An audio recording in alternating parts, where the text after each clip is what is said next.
have a feeling that by the end of this evening, I'm going to be blamed for everything that's ever happened. Why not? Why not? Yeah, why not? It's round two of the presidential debate. Who will benefit most from tonight's town hall format? You've got this crazy system where all of a sudden 25 million more people have health care. And whose side is he on? Hillary's top surrogate goes rogue. We'll talk about that. I wouldn't say we dragged our feet. I would say it just took too long. Shake up in the Baker administration. Firings, resignations. What's next? What's the difference? Why shouldn't you be in jail? And the now notorious Wells Fargo. In the eye of Congressman Mike Capuano's storm, the Somerville Democrat is our guest today. Let's go on the record. From WCPB Boston, the inside word from Washington to Beacon Hill, today's newsmakers are going on the record. Good morning, everyone. I'm Ed Harding, along with News Center 5's political reporter Janet Wu. Thank you for joining us this morning. Our October countdown tonight, 9 p.m., the second presidential debate, and there are now 37 days until Election Day. And our guest this morning is Congressman Mike Capuano of the 7th District. Congressman does not have a challenger this November, so he's going to go back to work. But before Janet and I jump in with the others, I have to ask you this question. Today is Sunday. You've got Brady at 1 o'clock, not just the Patriots, but you've got Brady at 1 o'clock. You've got the Red Sox at roughly 4:30, and you've got the presidential debate at 9. In the Mike Capuano world, rate them 1, 2, 3. Well, I got to go with the Sox because it's a playoff. I mean, you got to go with the Sox. It's Good a playoff. choice. Good choice. Over the Pats. It matters Great more. choice. That's a great choice. It matters more. Right. I mean, we have to win 3. And the Pats, I mean, they should win. I expect them to win. But if they lose one more, they can still get into playoffs where it counts. Are you telling us politics is third on your radar screen on tonight? Well, the answer is possibly, because the politics may end up being more important tomorrow, depending what happens in the debate tonight. And by the way, I'm on the road later today to go to New Hampshire to help out a colleague, a potential colleague, and so therefore I'm going to be listening on some of this on the radio. Well, the oodles to talk about, but let's start with presidential politics. The debate is tonight. Your candidate, Hillary Clinton, is struggling to get specifics from Donald Trump. What do you think, what can you recommend that she do to try to pin him down? I think she did fantastic in the first debate. I had, honestly, you can always nitpick, but I don't have any comments from the first debate. I think she did about as good as you can possibly do in these things. I hope she does a repeat effort. I firmly believe that no matter what acrobatics Donald Trump does, that the American people in the final analysis want somebody they feel comfortable is competent for the job. But do you expect him to come after her a lot harder than he did the first time? I assume so, but who knows? I mean, Trump is more of an actor than he is a politician or a real leader of the community. And a good actor can change their characters in a given day. So whatever he thinks is the best character to play tonight, he'll play. Is his women's issue Clinton's biggest advantage at this point along the undecided independents? If it isn't, what might be in your eyes? I think it's a whole litany of issues. There's very seldom you get one issue that clicks off an election, win or lose. But this guy, he's pretty much insulted everyone who's standing. And it's just amazing to me that people can take this and say, I want this in my international leader, which is what the president's the most powerful person in the world. And if that's your only claim to fame that you have, first of all, he hasn't got the best insults. If he wants some good insults, he should come hang around with me and some of my friends when we're off TV. And, those are the insults that really get people upset.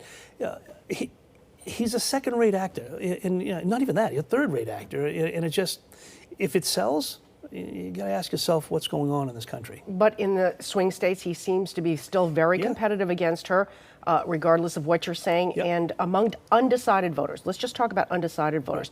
One poll shows that they are more upset about Hillary Clinton's email problems than they are with Trump's tax returns. Well, what does that say to you? That's why they're undecided, because they're trying to weigh. Most people undecided, they don't like anybody, and I get that. So they're looking at two candidates that they say, I don't like this one for this reason, I don't like this one for those reasons. Which is the one I like the least? And that's what they're going to vote on. But the fact that they are more upset about the emails than they are tax returns, I mean, how do you figure that out in your mind? Well, they've been hearing about it a lot longer, number one. And number two, Trump hasn't had an answer for it. But there are a lot of, again, when the final analysis comes, I still believe even those people who don't necessarily like Hillary Clinton, don't like many things about her, are still going to say, which person do I want in the White House? When everything's said and done, I don't like either one of them, for whatever the reasons are. I still want the one who's more of the adult. And don't get me wrong, I'm not going to like her the day after election, and I'm going to hate her for 4 years, and I can't wait to vote for somebody else 4 years from now. But I think that many of those people, look, they're more thoughtful than some people give them credit for, and they may be angry. and they may be upset. I am angry. I am upset. But I'm not going to punch myself in the nose to prove how angry I am. Former Governor Bill Weld seems to be trying to help out Clinton and the Democrats. Is the libertarian voice being heard by anyone that still might be deciding? And as I mentioned, we're not up to the vote moment yet, but we're close. It's interesting. I really think that, again, as a Clinton supporter, I'm particularly happy that Bill Weld is not the number one on his ticket. I think Bill Weld would be a better ticket if he was there? I think so. And I think more people would be listening to the message. I don't know Gary Johnson, but he's obviously made some significant gaffes it's one thing to make a mistake. It's another thing to make a mistake that makes you the laughing stock and then to repeat it again a couple of days later. We all make mistakes. Everybody misspeaks here and there. We get that. But to become a laughing stock in politics is a very difficult thing. And the numbers do show that their candidacy is hurting Clinton and Kaine more than it is Trump and Pence. Yeah, I don't know about that. I wouldn't be terribly surprised, but I also think that'll change too. I think that's probably a result of some of the Bernie Sanders supporters who are still upset. But I think, again, when they go in to vote, they're going to have to look themselves in the mirror and understand. Not everybody, but 90% of them, they're going to end up voting for Clinton. We've talked about debates, and you said, obviously, you're a Clinton supporter, but you said you felt that Hillary Clinton had won the first debate with Donald Trump. But let's go back to the vice presidential debate. You worked with Mike Pence in Congress, and in terms of presentation and just presence on camera, he was far different from Trump. I don't know Tim Kaine, so I met him, but I don't know him. Right. I did serve with Mike Pence. I know what he is. He was exactly what he was on the TV the other day. He is smooth. He's the typical Midwestern polite person, relatively polite person. But I know him well enough to know what he believes in and the voting record he has, and I will tell you that his voting record is about as hard right as you could get on about as many issues as you can find. Now, that doesn't make him a bad person. It just makes him wrong.